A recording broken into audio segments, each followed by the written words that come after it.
Welcome back. बहुत स्वागत viewers आपका। दिल्ली के चुनाव की घोषणा ठीक 2 बजे हो जाएगी, यानी आपसे आधे घंटे के बाद वो प्रेस कॉन्फ्रेंस शुरू हो जाएगी। तारीखें बता दी जाएंगी दिल्ली में कब पोलिंग होगी और कब नतीजा आएगा। दिल्ली के ताज पर इस वक्त निगाहें अरविंद केजरीवाल की तो हैं, क्योंकि वो ताज सजाए बैठे हैं अपने सर पर। लेकिन चौथी बार मुख्यमंत्री बनेंगे या नहीं बनेंगे, इस बार राह उतनी आसान नहीं दिखाई दे रही। कम से कम अभी भाई हो गया 3 बार के मुख्यमंत्री हो गए, कम से कम 10 साल से लगातार मुख्यमंत्री हैं। एक बैगेज है, एंटी इनकम्बेंसी है, विवाद भी बहुत सारे रहे। बीजेपी को इस बार एक रियल उम्मीद दिखाई देती है चुनाव में। वोट मिलता है, सीट नहीं मिलती। गजब परिस्थिति है भारतीय जनता पार्टी के लिए दिल्ली के अंदर। और लोकसभा चुनाव में भर भर कर सीटें भी, वोट भी दिल्ली की जनता देती है, लेकिन विधानसभा चुनाव में दिल्ली के लोगों को अरविंद केजरीवाल दिखाई देते हैं। आइए कुछ सीटों की हम लोग बात कर लेते हैं, क्योंकि फिर इतने में जो है उसके बाद जो है चर्चा शुरू, प्रेस कॉन्फ्रेंस शुरू हो जाएगी। तो नई दिल्ली की अगर हम बात करें, अरविंद केजरीवाल के सामने है परवेश वर्मा और संदीप दीक्षित। अभी देवेंद्र बता रहे थे कैसे भारतीय जनता पार्टी को ये उम्मीद है कि कांग्रेस कुछ बेहतर करे, कुछ अच्छा करे। पिछली बार वोट 4.5% था मात्र कांग्रेस का, इस बार कुछ उसका ग्राफ उठे तो वोट जो खींचेगी वो सारा आम आदमी पार्टी का ही वोट वो खींचेगी। और इस बार हो सकता है कि फिर उसकी कुछ दाल गले। हमारे साथ एक खास मेहमान जुड़ गए इस वक्त, रमेश बिधूड़ी साहब, भारतीय जनता पार्टी के लीडर और कालका जी के उम्मीदवार जुड़ चुके हैं हमारे साथ। बिधूड़ी साहब, बहुत स्वागत है आपका। नमस्कार। अब केजरीवाल जी का भी प्रेस कॉन्फ्रेंस हो रही थी थोड़ी देर पहले, उन्होंने कहा कि बीजेपी वाले भी जो है मेरा गाना सुनने में लॉन्च कर रहा हूं, फिर लाएंगे केजरीवाल। चाहे तो कमरे में जाके सुन ले, कोई देखेगा नहीं, आएगा तो केजरीवाल ही।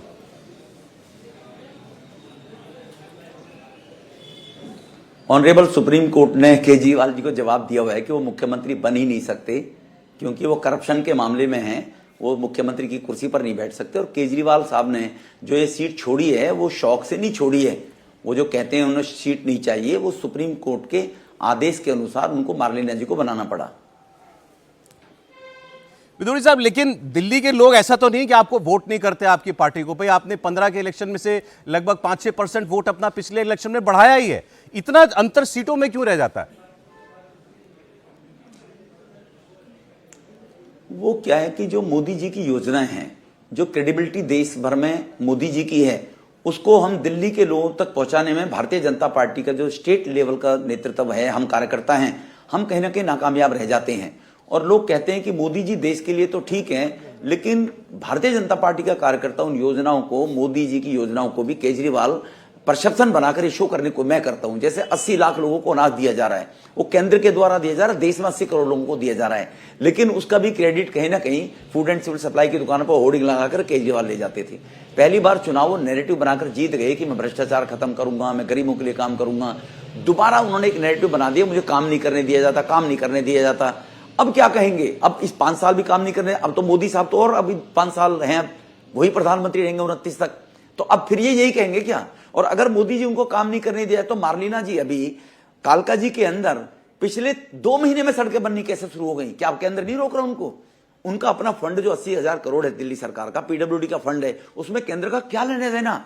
लेकिन क्योंकि केजरीवाल झूठ का बादशाह है और वो जब ये नैरेटिव चलाने की कोशिश करता है, बिल्कुल एकदम भोला सा चेहरा बनाने का, हमें गिरफ्तार कर लिया जाएगा, हम करप्शन नहीं कर रहे हैं, तो अब लोग समझ गए हैं कि आपने कहा था मैं कोठी नहीं लूंगा, तो आप। लेकिन बिधूड़ी जी, ये तो आपने खुद ही अभी स्वीकार किया ना, माहौल बनाने में, नैरेटिव बनाने में केजरीवाल आपसे 21 है।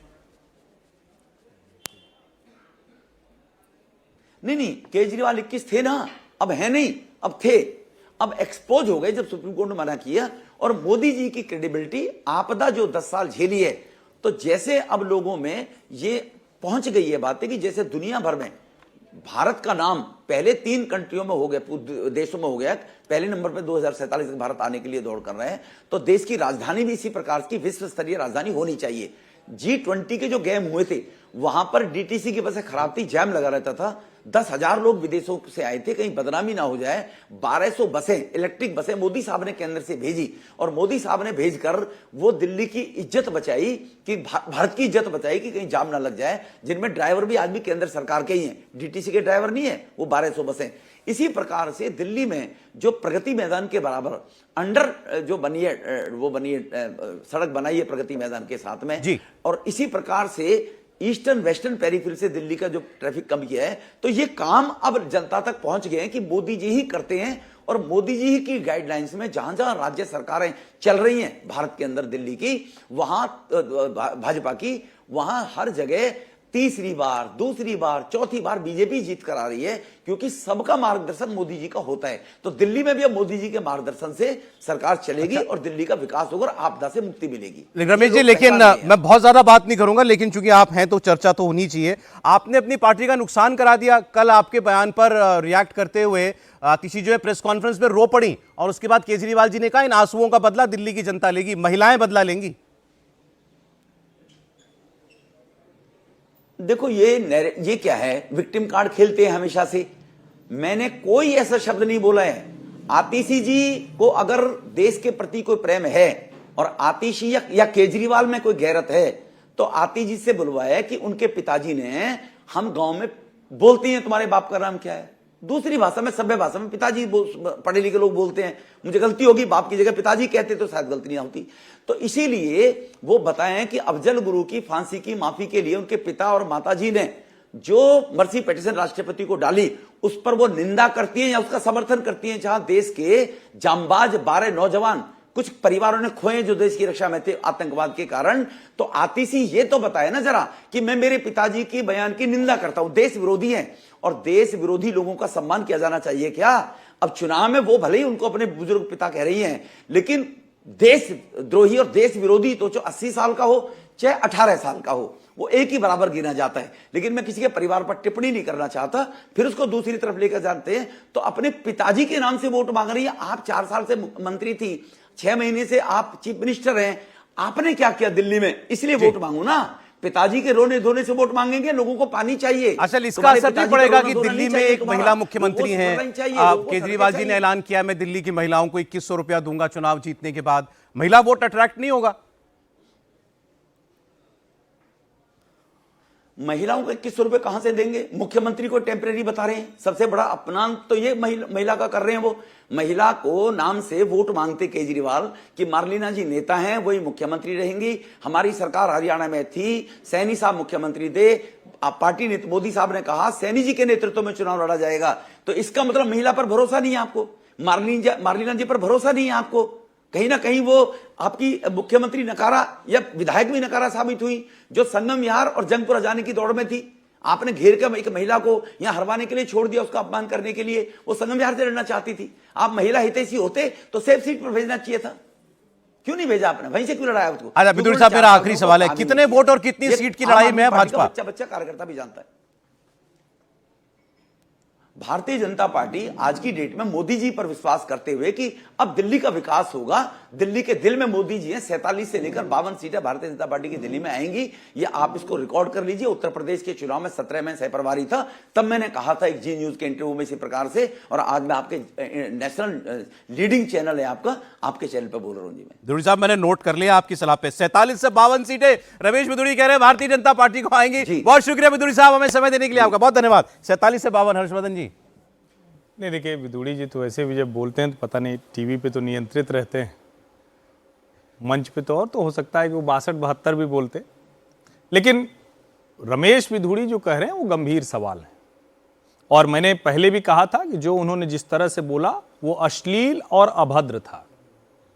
लेकिन मुझे लगता है कि ये जिस तरह की लड़ाई दिल्ली में है, और अरविंद केजरीवाल को सोचिए, बच्चे की कसम खा लें, माता पिता का वीडियो जारी करें कि बंगले से उनको बाहर निकाला जा रहा है, लेकिन उस पर कोई अश्लील न बोलेगा, न अभद्र बोलेगा, न मां बाप का इस्तेमाल कहेगा, न बच्चों का इस्तेमाल कहेगा। जरा सोचिए आप। और चूंकि रमेश विदुड़ी गांव देहात के आदमी हैं, वो आईआईटी वगैरह पढ़ के उस तरह से नहीं आए हैं, लेकिन वो भी 2 बार के सांसद हैं, विधायक रह चुके हैं।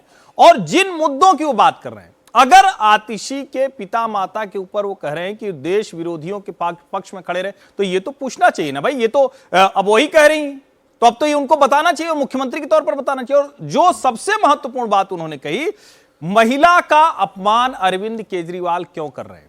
अगर उन्हें मजबूरी में मुख्यमंत्री बना, और देखिए मैं बार बार कह रहा हूं, इतना अपमान तो सोनिया जी ने मनमोहन जी का नहीं किया। मनमोहन जी भी प्रधानमंत्री वाली कुर्सी पर ही बैठे, उसके लिए एनएसी अलग से सोनिया जी ने बना ली, लेकिन मनमोहन जी की कुर्सी प्रधानमंत्री वाली रही। वो ठीक है, आपको कह दें कि कोई पार्टी में अध्यक्ष होता है तो उस पार्टी के सबसे बड़े नेता से नियंत्रित होता है, कोई कह दे कि भाई कठपुतली, ये सब चलेगा। लेकिन यहां तो कह के कि मैं नहीं बैठूंगी मुख्यमंत्री की कुर्सी पर, और अब उसके बाद फिर लाएंगे केजरीवाल, तो महिला का सम्मान कहां गया? और मुझे लगता है कि यह मुद्दा निश्चित तौर पर काम करेगा। और मैं फिर कह रहा हूं, अभी मैंने रशीद जी ने भी कहा और उसके बाद विजय जी भी उस तरफ चले गए, हमारा पाला थोड़ा सा छोड़ दिया आज उन्होंने। लेकिन मैं ये नहीं मानता हूं कि कांग्रेस को 10% से कम मत मिलने वाले हैं। चुनाव चढ़ने दीजिए, चीजें समझ में आने लगी। आप बस भाई सीधे आमने सामने बैठे हैं आप लोग, आप आपस में बात कीजिए ना।